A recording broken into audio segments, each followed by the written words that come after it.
ئێمە لە ساڵی 2009 ئێمە دوای ئەوەی کە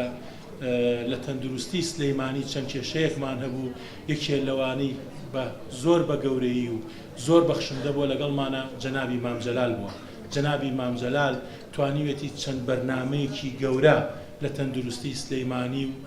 پێشکەش بکات بە خەڵک بە هاوڵاتیان کە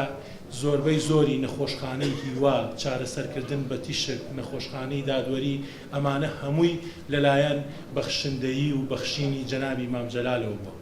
دواتر زۆر کەسی تری خوا پێدا و زۆر ڕێکخراو وەکو ڕێکخراوی مناڵ پارێز، وەکو گروپی قەیوان گروپ و شێخ فاخر و ئەوان، وەکو زۆر کەسی تر، مامۆستا سەلام، مەلا سەلام، وەکو هەندێک کەسی تر کە ئێستا ناتوانم ناوی هەمویان بڕێم، ئەمانە کللتوری بەخشینیان هەبووە لەگەڵ ئەم دەستگاانەی ئێرە.